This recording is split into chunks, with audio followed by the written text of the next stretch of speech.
Hola, buenas tardes. Bueno, hoy ¿cómo están?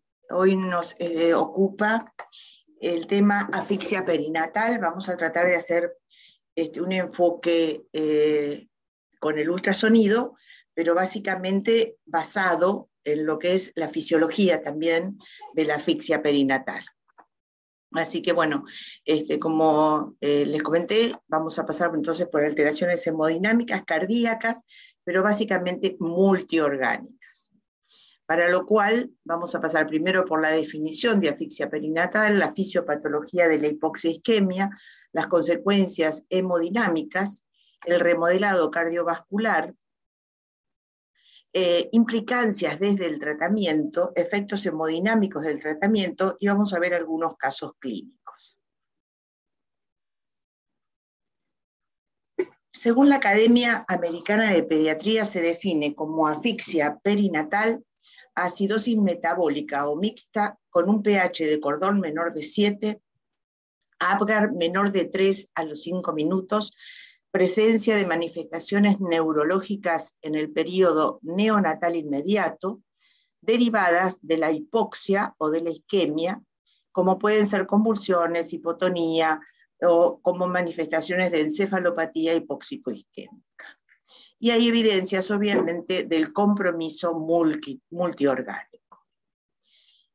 Cuando analizamos un poquito el origen de una encefalopatía o de un evento hipóxico isquémico, no podemos dejar de recordar la situación fetal, que siempre trato de traerlas en las charlas, porque si no entendemos esto es muy difícil poder entender lo que es redistribución de flujos y protección de áreas, ¿no es cierto?, como es el corazón y el cerebro en la etapa fetal.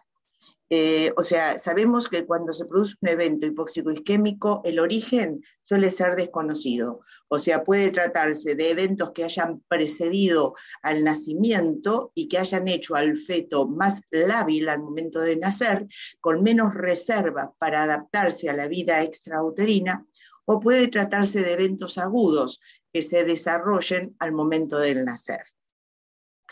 Así es, porque recordamos que intrauterinamente, donde la placenta es el órgano vital, y es quien envía la sangre, ¿no es cierto?, a través de la vena umbilical y del ductus venoso, disculpen, y del ductus venoso, quien es el modulador de los flujos en la vida fetal, y llega a la cava, y por la cava se redirecciona el flujo por efectos del ductus venoso hacia las cavidades izquierdas. Esta parte, que es la parte más oxigenada de la sangre, recuerden que emite una rama que va a ir al lóbulo izquierdo del hígado, que es el órgano básicamente mejor oxigenado de toda la economía fetal. Este órgano es precisamente donde se encuentra el mayor contenido metabólico de aminoácidos que van a nutrir al feto en la vida intrauterina. Por lo tanto, cuando comienza una alteración de los flujos y este flujo del ductus se ve afectado, uno de los signos fundamentales es precisamente que cae el flujo en el lóbulo izquierdo del hígado para proteger y redireccionar la sangre hacia las cavidades izquierdas. Esto hace de que precisamente uno de los signos, cuando este evento se produce en forma precoz y se prolonga a lo largo del tiempo, que incide en el crecimiento fetal. Entonces uno ve que el bebé está creciendo menos, ¿no es cierto? No sabemos exactamente por qué, y cuando analizamos los flujos nos encontramos con un ductus que está redireccionando la sangre, que está con menos flujo y por lo tanto con menos perfusión en el lóbulo izquierdo del hígado. ¿Para qué redirecciona la sangre? Bueno, básicamente para que a través del foramen oval vaya a las cavidades izquierdas y de esta manera la sangre mejor oxigenada vaya a la mitad superior del cuerpo. No nos olvidemos que las coronarias nacen en el comienzo y en el nacimiento de la aorta, Por lo tanto, uno de los flujos que se protege es el flujo coronario. Y el otro flujo importante que se protege es el del cerebro, porque recordemos que la mitad superior del cuerpo es el 80% flujo cerebral. Hay una realidad también, obviamente, que una parte de esa sangre se va a mezclar con la de la cava superior y va a ir a las cavidades derechas para llevar la sangre a través del ductus a la aorta descendente y luego a través de las arterias umbilicales a la placenta para ser oxigenada. Pero recordemos que esta sangre bien oxigenada se redirecciona en situaciones de evento hipóxico isquémico para proteger estas áreas. ¿Esto qué significa? Que a nivel del flujo sanguíneo cerebral, si este es un trazado cerebral normal, con un índice de resistencia normal, el primer evento que se produce es que se disminuye el índice de resistencia como un mecanismo de protección. O sea, la sangre que pasó a las cavidades izquierdas empieza a fluir hacia el cerebro, haciendo que la diástole se eleve y de esta manera el índice de resistencia disminuye. O sea, es el primer evento que, bueno, uno también lo ve en la anemia, ¿no es cierto?, fetal, cuando es lo más típico es cuando en el RH, por ejemplo, el bebé se pone anémico, que se controle el flujo cerebral como un indicador de anemia fetal. Ahora, este circuito, ¿no es cierto?, de protección o de ahorro puede llegar a claudicar. Y ahí entonces el flujo cerebral ya deja de tener estas características para hacer un flujo que en diástole se encuentra ausente o incluso se encuentra reverso. Esta situación es realmente una urgencia porque estamos ante una situación de altísimo riesgo en el cerebro del bebé.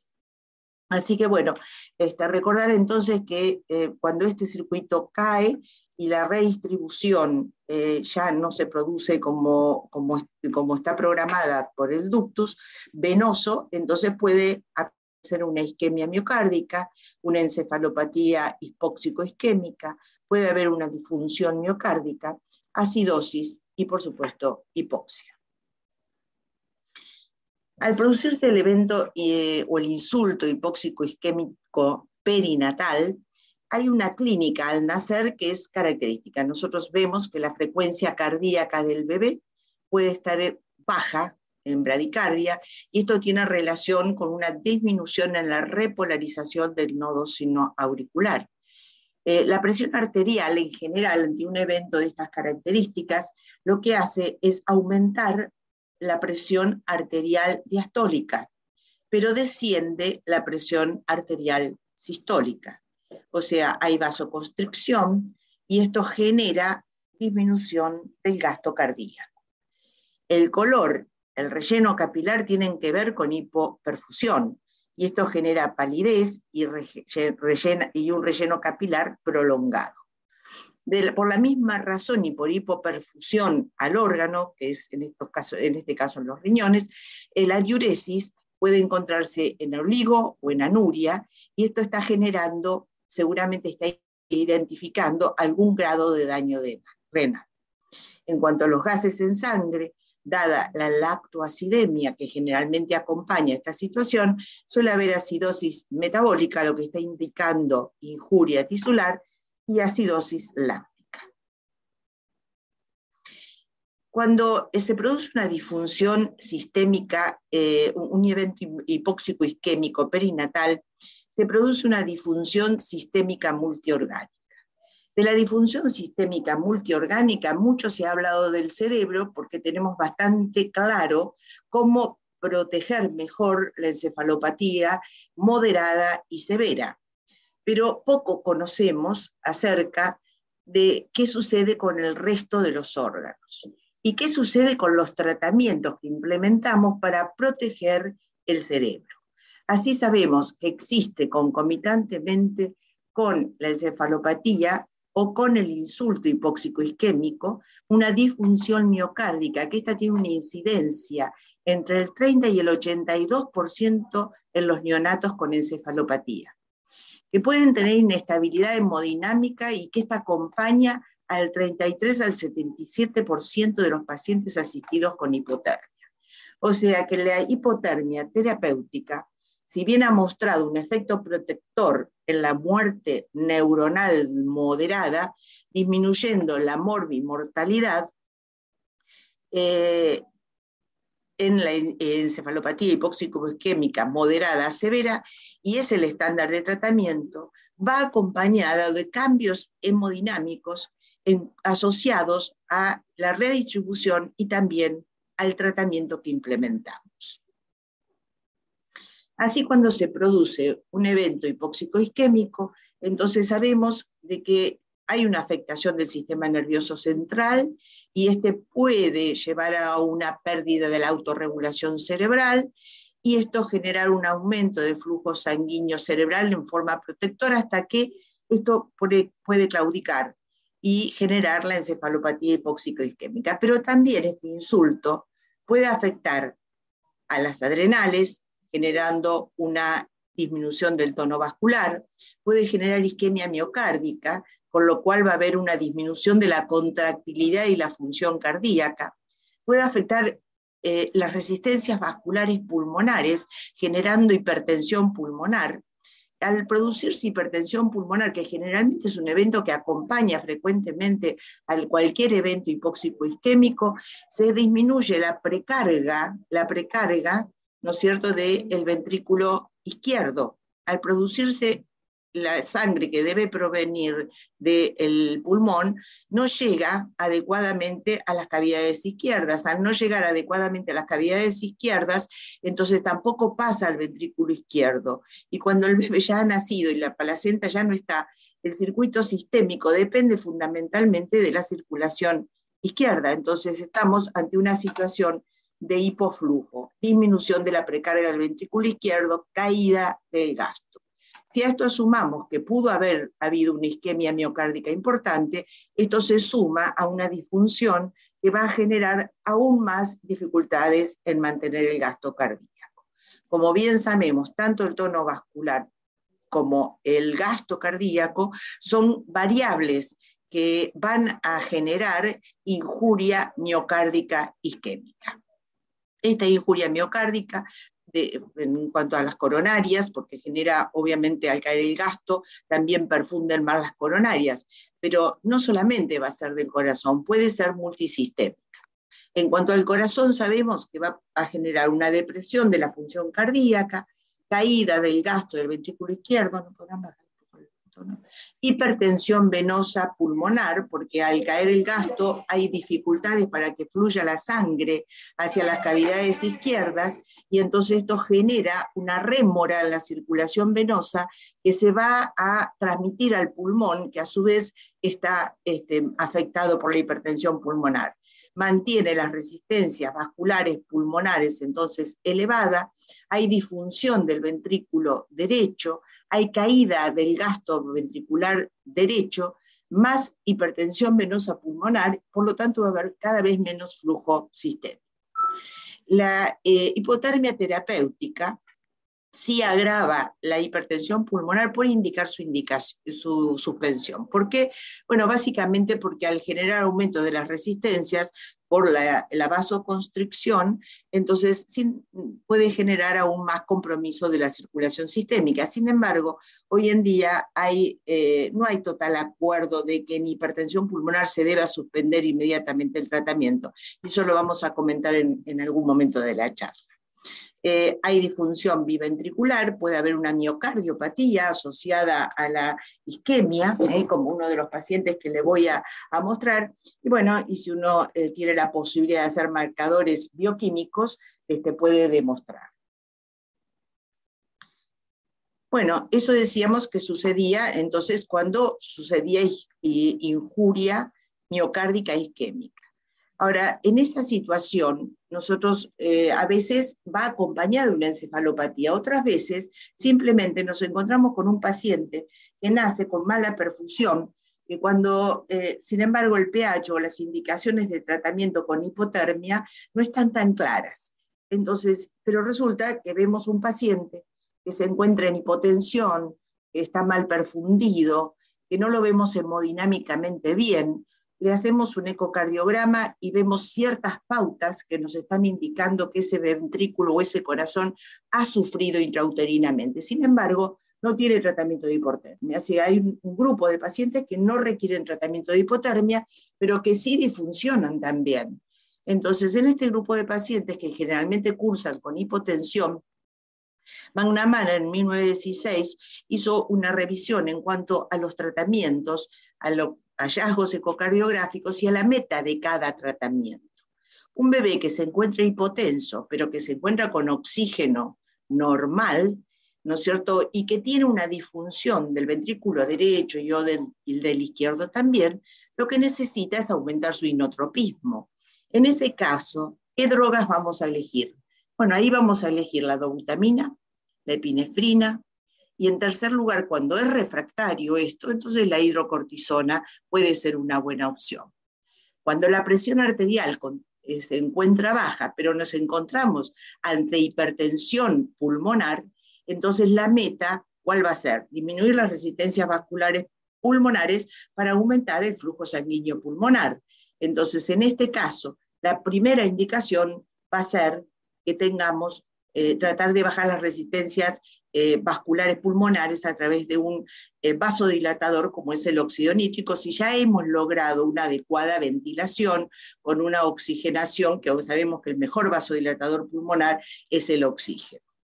Todo esto siempre y cuando el bebé no tenga una disfunción del ventrículo izquierdo, porque si no a esto le vamos a estar agregando la plétora generada por una aurícula que no puede drenar su sangre al ventrículo izquierdo y que las venas pulmonares no pueden drenarlo en la aurícula izquierda. Y esto va a generar, ¿no es cierto?, una rémora en todo la circulación pulmonar que va a agravar la situación de hipertensión pulmonar. O sea, siempre asegurarse, cuando uno va a administrar óxido nítrico, primero de tener una óptima ventilación y también de que los ventrículos estén funcionantes. En segunda opción, uno puede agregar al tratamiento del óxido nítrico y a estas observaciones que les acabo de hacer, la vasopresina. La vasopresina, que ya les comenté, creo, en la última charla, hay bastante evidencia actual que el uso a bajas dosis y durante un tiempo breve tiene un efecto vasodilatador sobre el pulmón, a diferencia de lo que lo hace sobre el territorio sistémico. Sabemos que es un vasopresor. Sin embargo, a nivel del pulmoncito genera liberación de óxido nítrico y esto tiene un efecto vasodilatador. Ahora, no se recomienda su uso durante mucho tiempo debido a los efectos indeseables que tiene. Sabemos que produce hiponatremia, que puede, que es una droga con efectos indeseables. La otra droga, elección, podría ser la norepinefrina. La norepinefrina sabemos que también tiene un efecto vasodilatador en el pulmón. No tan evidente pareciera ser como la vasopresina, pero son dos opciones. En primer lugar vasopresina, en segundo lugar noradrenalina. Por último, si estamos ante una situación en la cual no logramos oxigenar al paciente y necesitamos descargar ese pulmón, porque ese pulmón está con una situación donde las resistencias están muy altas, entonces por ahí una de las opciones importantes es abrir el ductus. ¿Por qué abrir el ductus? Porque el ductus arterioso permeable es un ductus que es una puerta, digamos, de descarga a la hipertensión pulmonar. O sea que si nos encontramos ante una situación de estas características, pero con un ductus arterioso restrictivo, entonces ahí una de las opciones es administrar prostaglandinas. Y por último, por supuesto, la hidrocortisona en los pacientes refractarios. Si la hipotensión va acompañada de disfunción del ventrículo izquierdo y de hipertensión pulmonar, ya algo adelantamos, entonces la meta es obviamente inotropismo y tratar de mejorar o aumentar el shunt de derecha a izquierda para aumentar el flujo sanguíneo sistémico y de alguna manera proteger el resto de los órganos. Entonces, en ese caso, la opción sería dobutamina más prostaglandinas. Si la dobutamina no tiene los efectos que buscamos, entonces epinefrina y por último hidrocortisona. la disfunción del ventrículo derecho más hipertensión pulmonar, lo que buscamos es aumentar el inotropismo, pero también disminuir la poscarga del ventrículo derecho para que la precarga del ventrículo izquierdo sea adecuada. Pero también necesitamos tener una adecuada precarga del ventrículo derecho para que obviamente tengamos sangre para inyectar al pulmón. Entonces, ahí las opciones terapéuticas serían primero dobutamina más óxido nítrico. En segunda línea, obviamente, si esta situación no la logramos controlar, darle prostaglandinas para dilatar el ductus si es restrictivo. Y por último, vasopresina o noradrenalina. E hidrocortisona en el refractario. Bueno, o sea que ante un insulto hipóxico isquémico, como dijimos, se producían afectaciones no solo del corazón, sino del sistema nervioso central. Entonces, ¿qué pasa cuando conjuntamente con la injuria miocárdica aparece la injuria en el sistema nervioso central?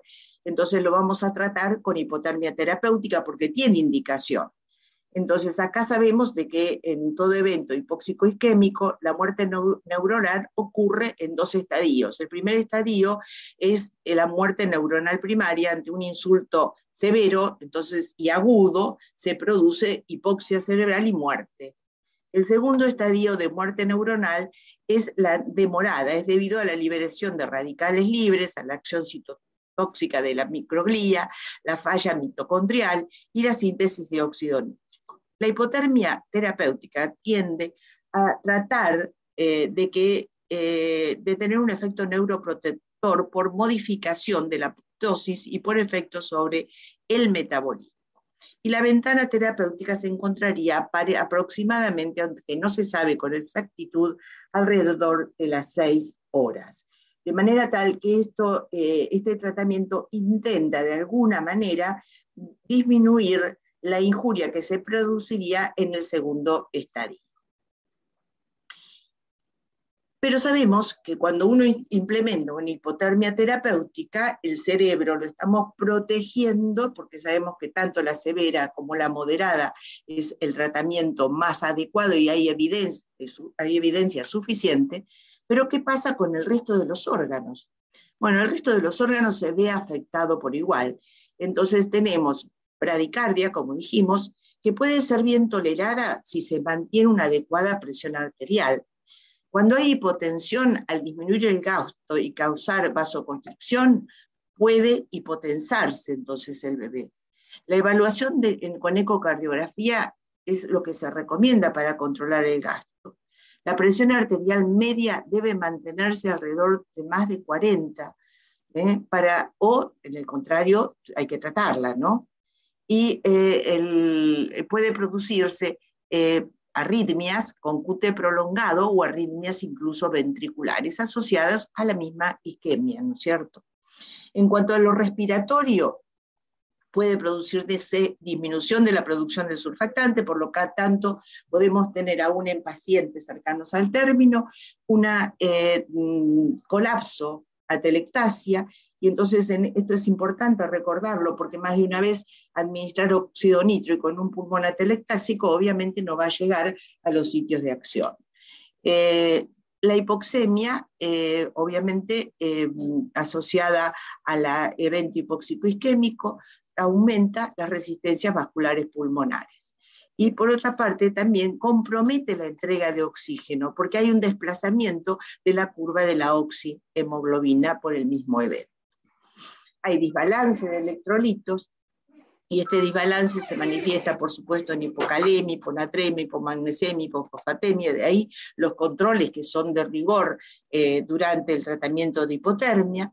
La coagulopatía, que muy frecuentemente la vemos porque se alteran los factores de coagulación por disminución del metabolismo hepático y afectación a veces por necrosis hepática, pero también hay una disfunción de las plaquetas. Sepsis, hay mayor incidencia de sepsis por disminución de la respuesta proinflamatoria. El vaciamiento gástrico suele estar enlentecido. Pero hay también efectos adversos asociados al recalentamiento. Entonces, y ahí que vamos a detallar la manera en que debemos controlarlos, pueden producirse convulsiones, apneas, hipotensión por vasodilatación.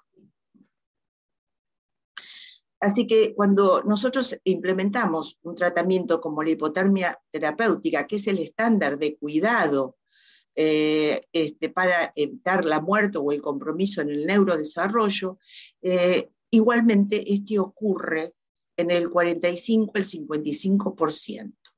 ¿Cuál es la razón de que pese al tratamiento? Y bueno, gran parte es producto de que hay una gran inestabilidad hemodinámica, entre el 33 y 77% en hipotermia terapéutica.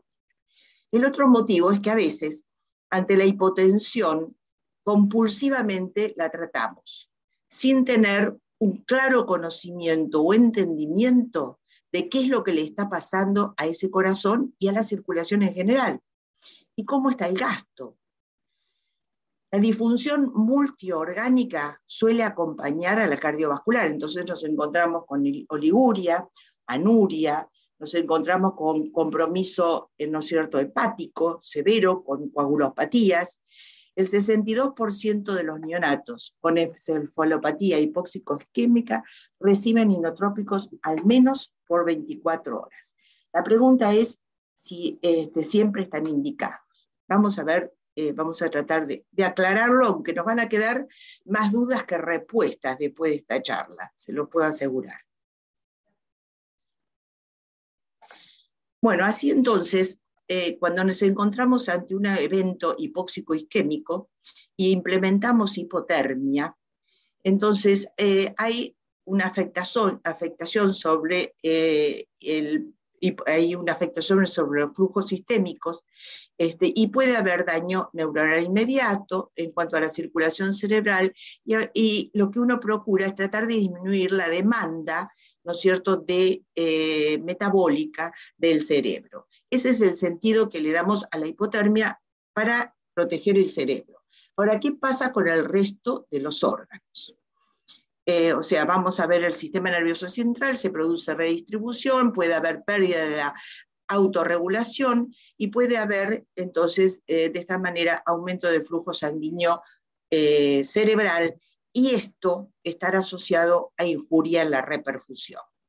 Esto lo vamos a ver cómo lo podemos medir. Una de las maneras de poder cuantificar de qué manera está el flujo sanguíneo cerebral es a través de la relación entre el gasto y el flujo en vena cava superior.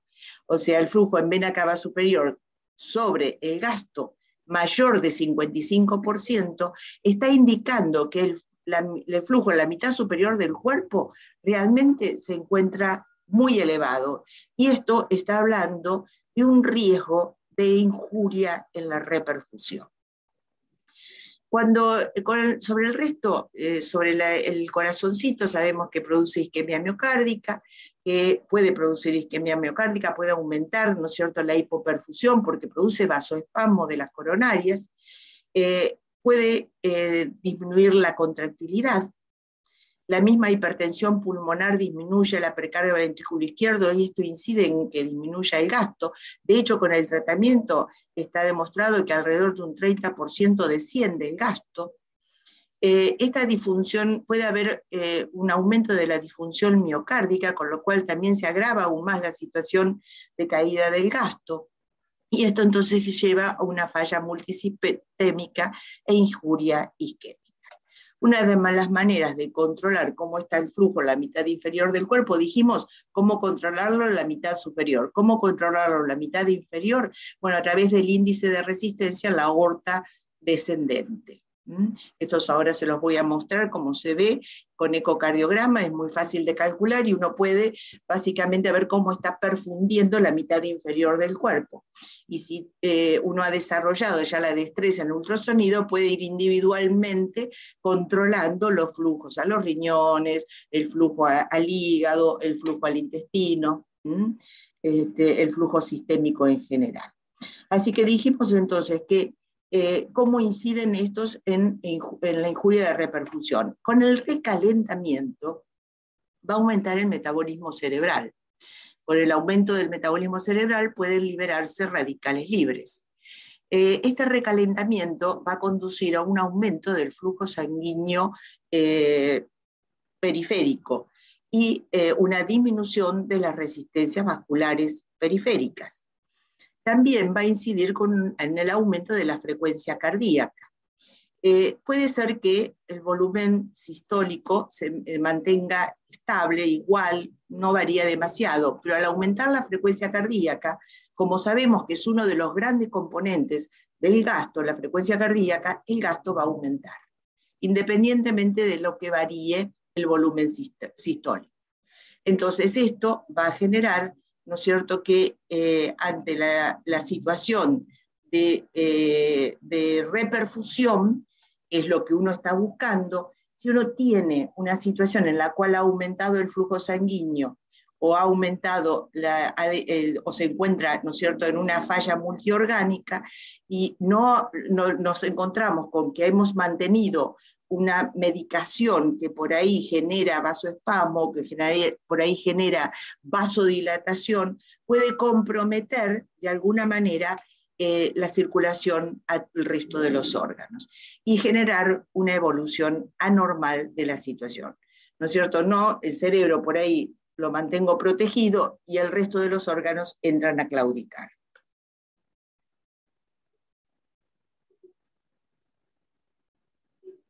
Bueno, lo que les decía, ¿cómo controlamos los flujos? Los flujos, bueno, a través del índice de resistencia a la aorta descendente, yo puedo calcular perfectamente, colocando en la aorta descendente un Doppler, cómo es la sístole y la diástole. Esto sería un índice de resistencia normal, pero si ese índice de resistencia se encuentra de estas características, o sea, tengo una diástole ausente o reversa, entonces estoy sabiendo de que la mitad inferior del cuerpo no está recibiendo un buen flujo. ¿Qué pasa con el flujo en vena cava superior? Bueno, lo que les comentaba, o sea, si puedo calcular el flujo en vena cava superior, entonces puedo calcular qué volumen sistólico y qué frecuencia, con la frecuencia, el peso, porque sabemos que esto es el resultado de una fórmula, ¿no es cierto? Si bien los equipos lo calculan perfectamente, hay que ofrecerles los datos. Y los datos que necesitamos ofrecerles son la integral de la velocidad, que vendría a ser el trazado superior del flujo de la vena cava superior. Necesito ofrecerle la frecuencia y necesito ofrecerle el diámetro de la vena cava superior. Una vez que haya puesto todos estos datos, me va a ofrecer el resultado. Al resultado lo debo dividir por el peso del paciente y ahí voy a obtener el flujo en vena cava superior.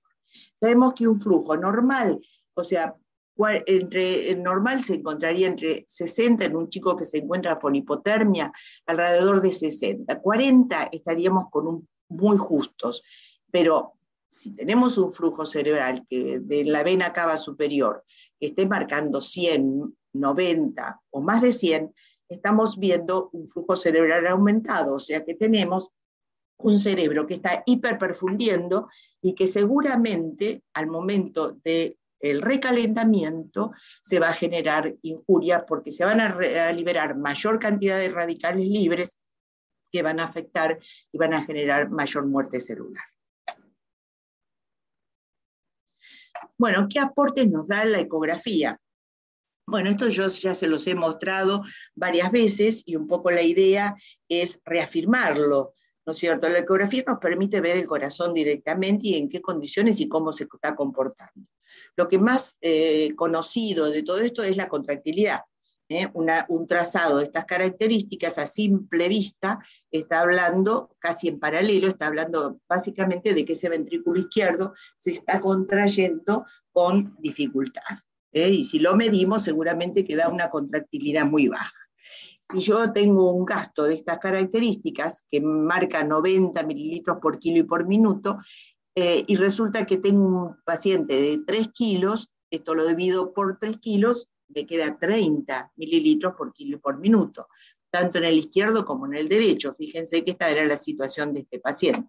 O sea que puedo hacer diagnóstico de gasto y de función sistólica sería. Ahora, ¿cómo hago diagnóstico de compromiso de la función diastólica? dijimos que el compromiso de la función diastólica es que en diástole el ventrículo no relaja, por ahí contrae, pero no relaja. Entonces, relaja mal y entonces hace de que el drenaje de la aurícula izquierda en el ventrículo se vea comprometido. Esto conlleva a que la aurícula izquierda se vea agrandada, no solo agrandada, sino que aparte, las venas pulmonares, ¿no es cierto?, no van a poder drenar adecuadamente. ¿Puedo ver las venas pulmonares? Claro, este sería un trazado de venas pulmonares. Si este flujo se encuentra por debajo de 50, es muy aplanado, está indicando de que esta aurícula no puede recibir la sangre procedente del pulmón. Y por lo tanto, este ventrículo disfuncionante, ¿no es cierto?, y esta aurícula que está comprometida porque no puede eyectar la sangre dentro del ventrículo izquierdo, van a generar en conjunto un hipoflujo sistémico que va a agravar la situación de evento hipóxico isquémico. O sea, un volumen normal de la aurícula izquierda es aquel que se encuentra por encima de 1.5 y es un marcador de función diastólica. El otro marcador importante es el flujo a través de la mitral. ¿Se acuerdan cuando vimos función? Hablábamos de flujo mitral. ¿Y flujo mitral qué es? Es bifásico. Es bifásico como es el flujo tricuspidio. O sea, aquí hay un llenado rápido y hay una sístole auricular. Entonces, este llenado rápido en el neonato, lo característico es que tiene que ser inferior a la sístole auricular. Es trazado, es patológico. Acá está indicando de que la sístole no tiene espacio para meter sangre dentro del ventrículo. Entonces, fíjense la onda pequeña en relación al llenado diastólico. Esto a través del flujo, ustedes saben que hay algunos equipos, bueno, nosotros lo tenemos, aunque no es de máxima tecnología, pero nos permite hacer un Doppler tisular y poder evaluar el flujo, el movimiento del músculo cardíaco. Si uno puede evaluar el movimiento del músculo cardíaco y compararlo con el flujo que atraviesa la válvula mitral desde la aurícula hasta el ventrículo izquierdo, entonces nos encontramos ante la posibilidad de precisar aún más el diagnóstico. ¿Cómo? Bueno, porque primero, en la mitral una relación EA mayor de 0,9, y como es este caso, ya está indicando algún grado de disfunción diastólica. Si aparte yo mido la E', que vendría a ser el Doppler tisular, porque se invierte acá, porque es músculo lo que estoy viendo, ¿no es cierto? Entonces aquí la E', si es menor de 2.7 centímetros por segundo, es otro marcador. Y si aparte yo puedo relacionar la onda E de llenado rápido con la onda E' de movimiento muscular en el llenado rápido, y este es mayor de 18, ahí completo todos los datos. No me queda ninguna duda de que este chico está en una situación de disfunción. El otro componente, porque tenemos aparte la gran ayuda de los shunts. Los shunts, tanto del ductus, cuando está permeable, como del foramen oval, nos ofrecen posibilidades diagnósticas que no se dan en otras etapas de la vida. Así, por ejemplo, un ductus de estas características me está indicando, primero acá, que es un flujo bidireccional con presiones pulmonares a nivel sistémico. Aquí, esto como es de más de derecha a izquierda, entonces esto es una hipertensión pulmonar severa. Entonces, esta situación, ¿no es cierto?, conjuntamente con esto, ojo, porque me va a agravar la situación de hipoflujo sistémico. Ahora, si tengo un foramen oval que yuntea de esta manera, lo normal es que el foramen oval, ¿no es cierto?, yuntee fundamentalmente de izquierda a derecha, o sea, más positivo que negativo, al igual que el ductus. Pero ¿qué pasa cuando yuntea más de derecha a izquierda? Es porque evidentemente las cavidades derechas están mandando sangre a través del foramen oval a la izquierda. Y esto se traduce en un trazado por el foramen oval, ¿no es cierto?, bidireccional, y desflecado de estas características, ya no es a predominio izquierda a derecha. O sea, que todo esto sumado, o sea, y aparte, si aparte el otro evento importante es, si nosotros, vuelvo atrás, perdón. Si nosotros aparte de eso tenemos, Bueno, no se mueve, perdón, ni si me pasa la diapositiva. Creo que no se mueve esto. Bueno, acá lo que quiero mostrarles es que si tiene una regurgitación tricúpida mayor de 3.2, pero no se cumple ninguna de estas pautas, no hay una hipertensión pulmonar, sino que esto, lo que sucede es exclusivamente disfunción diastólica, porque hay rémora de las venas pulmonares, entonces voy a tener un flujo venoso pulmonar alterado, pero no voy a tener esta alteración en el flujo foramen oval. El flujo en el foramen oval va a ser de izquierda a derecha, porque no pueden drenar las cavidades izquierdas y entonces va a yuntear hacia la derecha. Entonces, esto no va a ser de esta característica. Si tengo el ductus presente, el ductus podrá ser de variadas características, pero el foramen oval es un gran auxiliar. El otro componente, importante, ¿no es cierto?, para evaluar hipertensión pulmonar, es si tenemos una alteración importante en el retorno de sangre de la aurícula derecha al ventrículo derecho, es el flujo en la vena cava superior. O sea que estas situaciones son claramente marcadores, que son múltiples, fíjense, pero que si vamos sumando marcadores, podemos llegar a una aproximación diagnóstica más certera a la realidad. Ahora, muy bien, como decimos siempre, el corazón es parte de todo esto. O sea, tenemos que asegurar de que haya una adecuada precarga, que haya una adecuada contractilidad, que haya una adecuada función diastólica y un lucitropismo adecuada, y también una adecuada poscarga, porque todo eso conduce a una adecuada perfusión tisular. En la asfixia, esta situación puede verse francamente alterada. Pero a eso hay que sumarle que encima la situación de los órganos y cómo está la integridad tisular es un factor que debemos considerar y lo podemos evaluar. La integridad tisular lo podemos evaluar perfectamente mirando un eco. Un hígado que se encuentra de estas características, con un flujo, como van a ver ahora en este hígado, si es que me lo permite ver, sí, ahí se ve. Es un hígado que está con un muy buen flujo. Si yo tengo acá, en estos riñoncitos, este flujo, y el bebé está oligúrico, yo estoy segura de que con este flujo este bebé va a orinar, porque tiene un buen tono vascular, tiene una buena llegada de sangre al riñón. Puede tener algún grado de lesión de parenquimatosa, pero yo tengo flujo, o sea que puede llegar a filtrar. Luego vi que obviamente va a modificar esto que estoy diciendo respecto a los flujos y a la integridad, es a la autorregulación de cada tejido, como pasa obviamente con el cerebro y con cada uno de los órganos. Recuerden que a nivel del intestino hay mucha evidencia sobre el uso en el diagnóstico del hipoflujo intestinal y particularmente en el riesgo de enterocolitis necrotizante y de los distintos signos que están publicados en un Radiology, que ya les mostré cuando hablamos de adicionales del ecocardiograma, ¿no es cierto?, donde uno puede ver perfectamente en qué situación el intestino se encuentra. Entonces también es muy importante que recordemos que la saturación de oxígeno de la hemoglobina juega un rol fundamental, ¿no es cierto? Porque, bueno, es uno de los componentes de la entrega de oxígeno. Y por supuesto, la integridad en la relación corazón-pulmón a través de una vía aérea permeable y adecuada, una respiración adecuada, una FiO2 adecuada y un buen volumen pulmonar, sin que vayamos a un exceso de volumen, ¿no es cierto?, pulmonar. Así que la entrega de oxígeno también la podemos medir, si queremos complementar, con el NIRS, o sea, con la oximetría regional, que en realidad lo que mide el NIRS es extracción de oxígeno por parte de los órganos. De alguna manera nos está hablando de la calidad de cada tejido para funcionar. Si llega bien el flujo, pero aparte el NIRS me está marcando que yo tengo un buen flujo, yo me puedo quedar bastante tranquila en que ese órgano está preservado.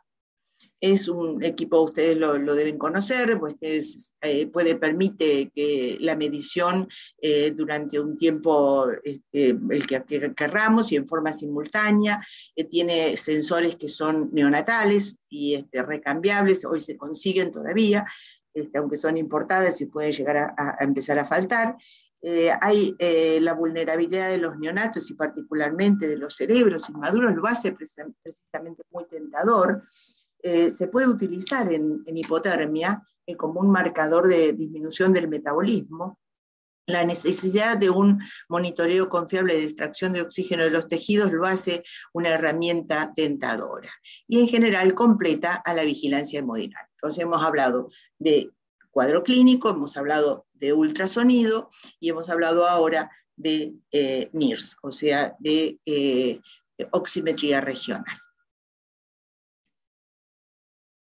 Bueno, acá simplemente traerles algunos casos clínicos en los cuales esta situación de injuria miocárdica se produjo sin que hubiera encefalopatía hipóxico-isquémica, o por lo menos, si lo hubo, no tenía indicación de tratamiento en hipotermia. Este chiquito, como ustedes están viendo acá, tiene un corazoncito donde se ve, aparte de tener un engrosamiento de todas las paredes, un puntillado dentro de la cavidad que está indicando isquemia. Si lo miramos acá, fíjense la cantidad de puntitos blancos que se ven en el endocardio, en el septum, aquí adentro, aparte del edema que tienen el septum y las paredes.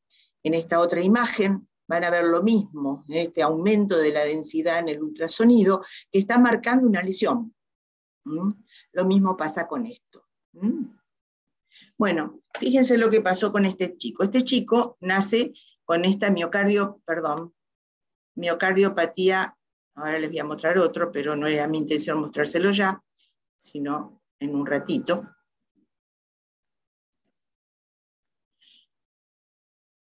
Bueno. No quiere. Ahí está.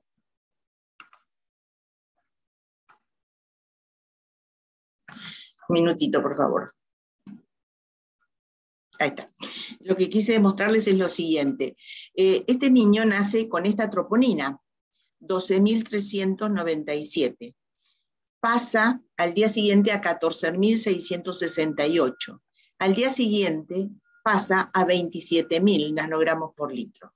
O sea, es un bebé que no solo nació con una isquemia, sino que progresó esa isquemia.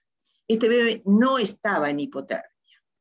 Entonces, la pregunta es, ¿la hipotermia protege también de la injuria del miocardio? No lo sé. Hay publicaciones que dicen que pudiera tener un efecto protector sobre las coronarias. Y que esto generaría que por ahí chicos que están en hipotermia y que tienen, de hecho, uno lo ve a veces, que nacen con troponina I elevada, pero que con el tratamiento de hipotermia esta troponina no hace esta curva, sino que por el contrario o se mantiene o desciende. Entonces, no sabemos cuál es el efecto de la hipotermia sobre esto, todavía. No está bien estudiado. Este bebito es un bebé parecido al anterior en cuanto al aspecto clínico y ecográfico del corazoncito. Es un miocardio edematoso, es un chico que grave, muy grave, que nació con un hematocrito de 13%. No encontramos la etiología de ese hematocrito hasta ahora, se descartaron todas las causas virales, estamos esperando la placenta, pero el bebé hace un cuadro de severa hipertensión pulmonar que lo lleva obviamente a estar en una situación muy crítica. Este bebito tuvo enzimas cardíacas también elevadas. Bueno, las características de este miocardio hacen pensar, obviamente fíjense lo que es el septum interventricular, totalmente abombado. Eso significa de que las presiones del lado derecho están aumentadas respecto al izquierdo.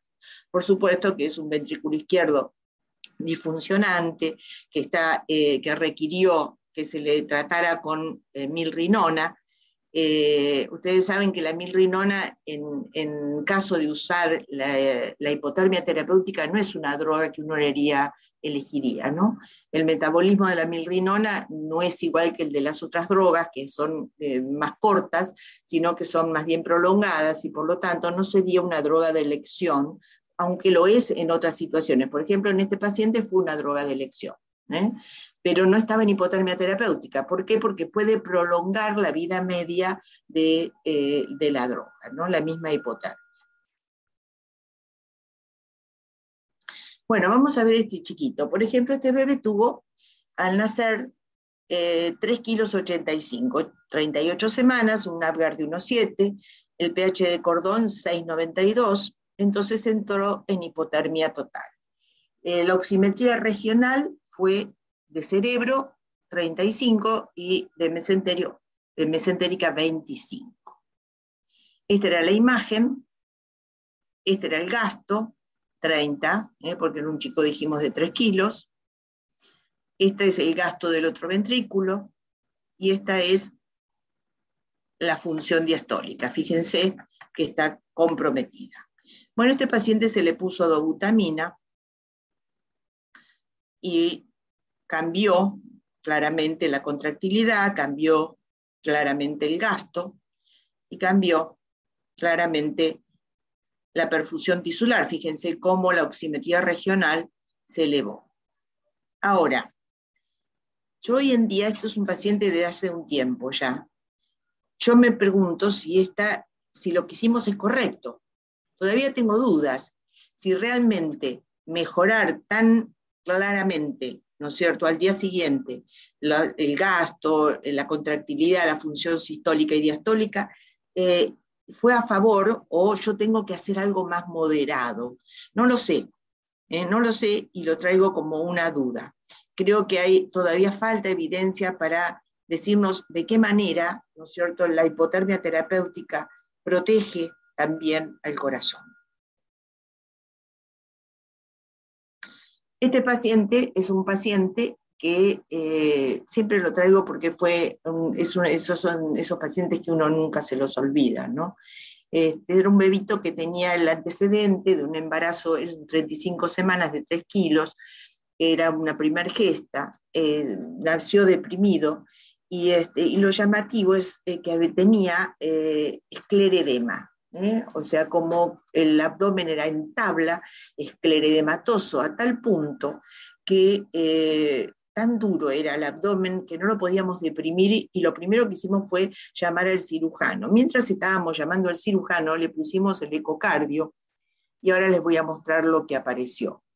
El chico como antecedentes tenía que había hecho un hidrops no inmunológico al 3er mes de vida, que había sido estudiado por un equipo muy renombrado perinatal, que no se había encontrado causa, que se había recuperado espontáneamente, se le habían hecho vellosidades, porque bueno, obviamente el hidrops hizo parte del estudio, fue el estudio de las vellosidades, y el cariotipo era normal, y se había recuperado espontáneamente, y el embarazo había continuado.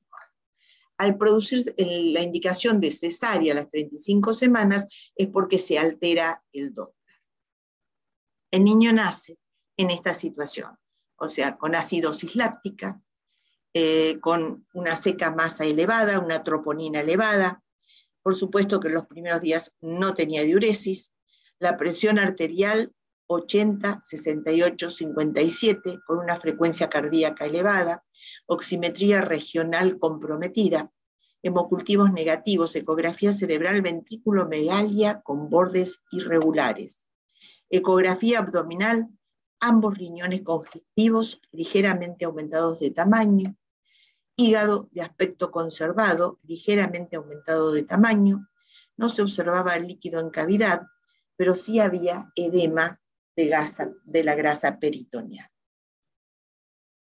En el ecocardiograma nos encontramos con esta situación. Fíjense, prácticamente no se mueven las paredes, ambos ventrículos tienen un severo compromiso de la relajación. Hay regurgitación de la tricúspide, el gradiente era de 60, o sea, presiones pulmonares de 60, pero a su vez tenía una regurgitación mitral importante porque tenía una poscarga aumentada que el ventrículo encima no podía sostener y por lo tanto regurgitaba sangre hacia la aurícula izquierda. Esto generaba a su vez una plétora hacia la circulación pulmonar, con lo cual la conjunción de ambos agravaba la situación de hipoflujo sistémico. El TAPSE y el MAPSE, que como ustedes recordarán cuando hablamos de función, miden la excursión de los anillos diafragmáticos de la tricúspide y de la mitral, también se encontraba comprometido. El gasto, obviamente, se encontraba comprometido. El flujo a nivel del foramen oral era de derecha a izquierda, pero a nivel del ductus era bidireccional por momentos y de derecha a izquierda por otros. Este bebé, bueno, requirió y se colocó inicialmente dobutamina tratando de mejorar la función diastólica, no tuvo indicación de hipotermia. La milrinona fue la segunda opción terapéutica, luego se le agregó hasta lograr mejorar la función diastólica, ahí se le agregó el óxido nítrico, por supuesto que estaba en ventilación convencional, analgesia, se le tuvo que dar insulina por hiperglucemia, por compromiso obviamente del sistémico, ¿no? Después, a las 24 horas, bueno, obviamente se obtiene mejoría de la contractilidad, recuperación del gasto, el compromiso de la relajación del ventrículo izquierdo se ve mejorado, hay mejoría de la regurgitación tricúspide y mitral, TAPSE y MAPSE se mejoran. ¿Se acuerdan que el límite más o menos estaba en 4 y se ven mejorados? Así que bueno, esto fue a las 24 horas, el óxido nítrico se puede empezar a descender y se mantiene con dobutamina y milrinona. Chiquito evolucionó bien, sin embargo, evolucionó con compromiso neurológico. ¿Cuál es el mensaje de este bebé? Bueno, el mensaje de este bebé es que venía sufriendo adentro de la panza. Este bebé tuvo eventos, evidentemente, adentro de la panza, que no sabemos cuáles son, pero que, bueno, sí en la placenta había compromiso placentario y tanto de la circulación materna como fetal, que hicieron de que este bebé tolerara muy mal todo lo que es el nacimiento y la adaptación tanto respiratoria como circulatoria que obliga el nacimiento. Entonces esto generó que el bebé obviamente entrara en esta situación de gravedad que, bueno, se pudo llegar a revertir, pero quedó con secuelas a nivel del sistema nervioso central. El resto de los órganos se fueron recuperando, pero el sistema nervioso central ya estaba lesionado. Esa irregularidad que presentaba en los ventrículos ahora en el seguimiento se manifestó con, obviamente, alteraciones en el neurodesarrollo. Así que bueno, vamos a concluir esta charla que deja más dudas que certezas, pero bueno, básicamente para decirles que la hipoxisquemia secundaria, la asfixia perinatal, frecuentemente afecta a los recién nacidos, generando injuria en el sistema nervioso central. Suele ir acompañada de inestabilidad cardiovascular, de disfunción miocárdica, afectando la perfusión tisular y la entrega de oxígeno a los tejidos. La hipertensión pulmonar complica la evolución postnatal. La autorregulación cerebral puede ser afectada por la hipotermia terapéutica y el recalentamiento, la cual conduce a injuria por reperfusión. Es importante la vigilancia cardiovascular durante y post-tratamiento con hipotermia. La presencia de inestabilidad hemodinámica sistémica y pulmonar puede disminuir la prevención de la inestabilidad hemodinámica sistémica y pulmonar puede disminuir la morbilidad y mejorar la perfusión tisular y la entrega de oxígeno. Y la asistencia con ultrasonido en la cabecera del paciente puede contribuir positivamente en esta vigilancia. El insulto hipóxico isquémico, recuerden que ocurre en dos partes, el agudo y la isquemia de reperfusión. Los neonatos con más severo y agudo evento hipóxico isquémico tienden a empeorar su autorregulación y pueden verse menos beneficiados con hipotermia terapéutica. 2/3 de los pacientes con severo a moderado eventos hipóxico-isquémicos desarrollan disfunción cardíaca y agravan la hipoperfusión tisular. Pero recuerden que hay un porcentaje de pacientes donde no tienen indicación de hipotermia terapéutica que también tienen disfunción cardíaca. Cambios hemodinámicos significativos acompañan el tratamiento de la hipotermia terapéutica y el recalentamiento. Un radio de flujo vena cava superior, gasto mayor de 55 está indicando de que el bebé está con un flujo alto en el cerebro y esto puede generar daño en la reperfusión. O sea que tiene mayor riesgo de lesiones en el sistema nervioso central y en la resonancia magnética. La hipotermia terapéutica produce bradicardia y disminución del gasto con incremento de las resistencias vasculares sistémicas y puede agravar la hipertensión pulmonar. La asistencia con ultrasonido ayuda al diagnóstico y a la asistencia, así como al seguimiento longitudinal de las terapéuticas aplicadas, o sea, implementadas. Quiere decir que lo que quiero decirles básicamente, dentro de las dudas que quedan sembradas, es básicamente a nivel sistémica poco conocemos sobre el efecto de la hipotermia en relación al efecto protector y cuánto debemos corregir para preservar la salud de los órganos y para no llevar al chiquito que está en tratamiento con hipotermia a agrave su situación multisistémica. Así que bueno, esto un poquito creo que es el final, sí, es el final, muchas gracias y estoy dispuesta a las preguntas.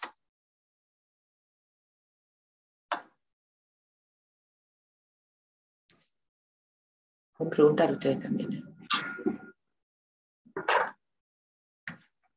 ¿Les quedó claro? Muchos saludos desde Bogotá, desde México, desde San Rafael, Mendoza, todos mandan saludos. Bueno, los dejé con dudas entonces, claramente, con muchas dudas, y son compartidas. La idea es, obviamente, tratar de seguir avanzando en este conocimiento. Uno está atento a lo que bibliográficamente va apareciendo, pero ahí aparece algo en el chat, me parece. A ver. Ah, no, excelente chat. Excelente. Bueno, gracias. Saludos desde Ecuador. Bueno, muchas gracias. Muchas gracias. Bueno, gracias. Y la idea es que, compartir con los demás, con todos los que quieran, estas dudas y poder de alguna manera tratar de responderlas, ¿no? O sea, a lo largo del tiempo, a través de la bibliografía que uno vaya encontrando, compartirla. Compartir los conocimientos es parte de nuestra obligación. O sea, los conocimientos no son propios, siempre lo decimos, ¿no es cierto?, sino son producto de lo que otra gente también ha investigado y ha logrado, y eso nos hace y nos da la obligación de que cuando lo leemos, cuando lo unimos, cuando lo pensamos, poder compartirlo con los demás. A ver qué dice, muchas gracias, excelente, toda una duda, pues cuántas dudas. En aquellos pacientes con asfixia y encefalopatía leve que no entran en hipotermia, ¿cómo seguimos la parte cardiovascular? Qué interesante. Le haría eco y seguimiento de laboratorio, electrocardiograma, sí, todo eso, porque precisamente estos pacientes que no tienen indicación de hipotermia terapéutica son precisamente los que, como el que les mostré, los que van elevando las enzimas. Y probablemente sea porque algún efecto debe tener la hipotermia en la protección de la circulación coronaria. Hay que hacerle todo, en lo posible eco, en lo posible hacer un seguimiento de laboratorio con troponina, y en el electrocardiograma siempre recordar que los trastornos de la repolarización son característicos, el QT prolongado, todos estos son signos de trastornos de repolarización que pueden verse en una afectación. O sea, si uno no tiene el eco, por lo menos tener un electro, y si tiene la posibilidad de un laboratorio con troponina ahí es lo más sensible, así que es lo que recomendaría. No sé si contesté la pregunta.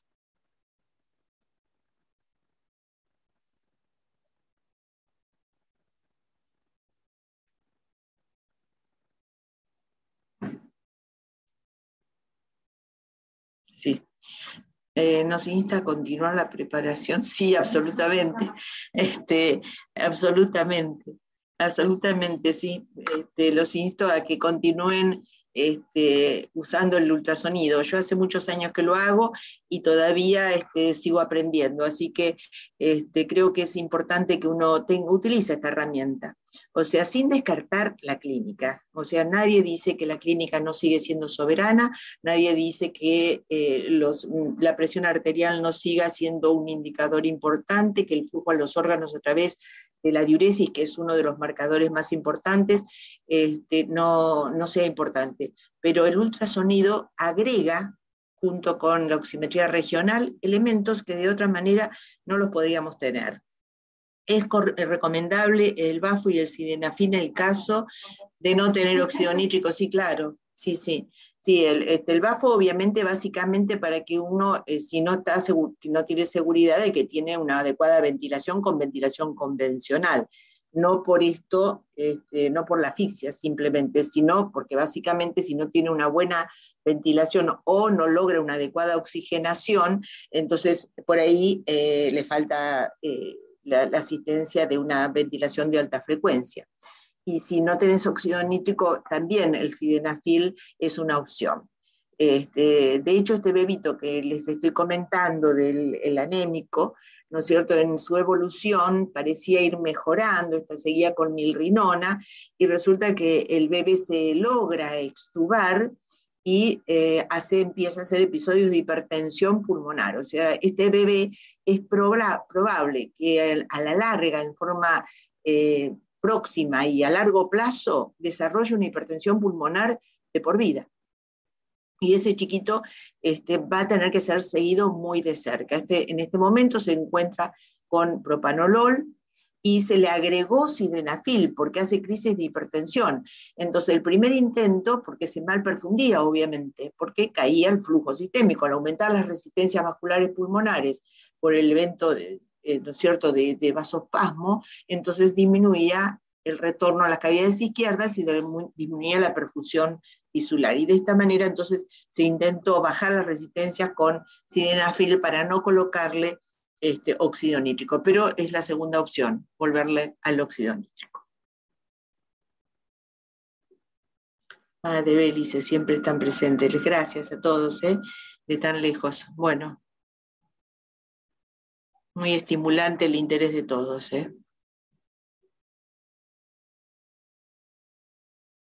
No sé si hay alguien más que quiera preguntar. Bueno, ahora un poquito la idea es, ustedes van a ver que hay como un anuncio de un curso que vamos a promocionar. Todavía no tenemos muy claro, pero creemos que en agosto va a estar disponible para que llegue a más lados y la gente lo pueda adquirir, con la idea de hacer una especie de feedback conmigo. O sea, como soy la autora de este curso, entonces tengan un feedback, o sea, en la medida que vayan desarrollando los distintos módulos, para preguntas, para intercambios, para dudas, y para ir formándose a distancia, ¿no es cierto?, en esto que es el ultrasonido. Por lo tanto, estoy abocada en este momento a darle curso a esto para que ustedes dispongan de esta posibilidad y bueno, me tengan a disposición para todas las dudas en la medida que vayan desarrollando los distintos módulos. No tengo mucho más para decirles de este curso, pero lo van a ver en mi página, lo van a ver anunciado, así que bueno, quedamos en contacto. Mientras tanto van a encontrar colgadas en las redes avisos de encuentros o de charlas que tienen que ver con esto, u otros temas que obviamente siempre son de interés en la práctica diaria. Así que bueno, gracias a todos por estar, les mando un fuerte abrazo a todos y nos vemos prontito.